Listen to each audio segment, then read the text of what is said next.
निवेश आरोग्य में भाग 187 हिंदी परिवार में निवेश भाग 26 भावनिक निवेश भाग 6 वैद्य दिलीप गाडगिल पुणे। तो मैं बच्चों के बारे में बात कर रहा था और जैसे बच्चे बोलना शुरू करते हैं, चलना शुरू करते हैं, तो उसके बारे में काफ़ी कुतूहल होता है और फिर सभी गौरव से इस बात को लेते हैं।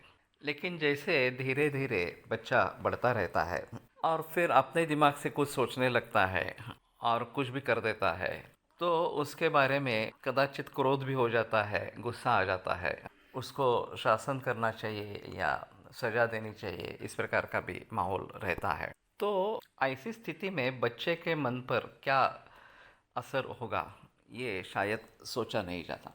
खास करके जब बच्चे बाहर जाना आरंभ करते हैं, स्कूल में जूनियर केजी या play group, nursery, junior KG, senior KG वगैरह इस प्रकार का अभी तो प्रचलन है, या आगे शालाओं में जाना आरंभ करते हैं, तो वो जब घर आते हैं तो उनका कई लोगों से, अन्य लोगों से, अन्य बच्चों से संबंध आता है और फिर वो बताना चाहते हैं कि आज क्या क्या हुआ, किसके साथ किस प्रकार की बात हुई, किसने क्या कहा वगैरह वगैरह। और वो बताना नहीं चाहते हैं तो भी हमें पूछ लेना है, उसके साथ संवाद होना बहुत ज़रूरी, इस प्रकार की बात है।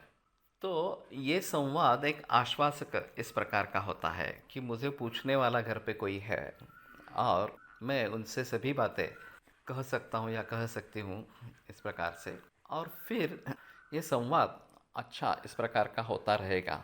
बहुत सारी गलतफहमियाँ निर्माण होती नहीं है। अगर छोटी मोटी गलतफहमियाँ निर्माण होती है तो उन तुरंत अस्त हो जाता है और एक अच्छा वातावरण घर में बनता है। एक उदाहरण ऐसा हुआ कि 2 बरस का लड़का विदेश में, माता पिता दोनों अपने अपने नौकरी में मशगूल इस प्रकार से, और उसके साथ किसी ने वार्ता ही नहीं की, कुछ बोला ही नहीं।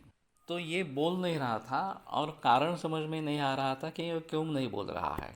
तो अगर उसके साथ कुछ संवाद हुआ ही नहीं तो वो कैसे बोल पाएगा। जब भारत में वापस आने के बाद पता चला कि जिस उम्र में उसके साथ वार्तालाप होना ज़रूरी था वो नहीं हुआ है, इसलिए ये बात आ गई।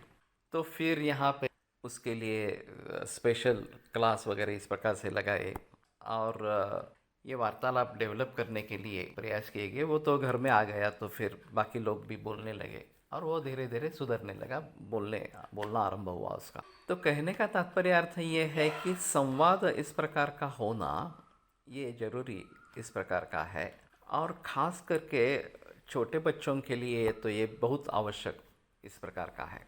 तो जैसे ये संवाद बढ़ता जाएगा उसके लिए एक समय निकालना आवश्यक है कि ठीक है, उसका उसका चल रहा है, स्कूल चल रहा है, अच्छे मार्क्स दिख रहे हैं और बाकी कुछ करने की ज़रूरत नहीं है। ऐसी भी स्थिति नहीं है कि वो क्या सोचता है, उसके मन में क्या क्या चीज़ें हैं, ये अगर हमें पहले से ही पता चले तो फिर उसमें अगर हम कुछ सुधार लाना चाहते हैं, सुधार करना ज़रूरी है, तो उसी समय में बात हो सकती है। जहाँ उसको डांटना है वहाँ पे डांटना है, और जहाँ उसके प्रशस्ति करनी है, प्रशंसा करनी है, वहाँ प्रशंसा करनी है।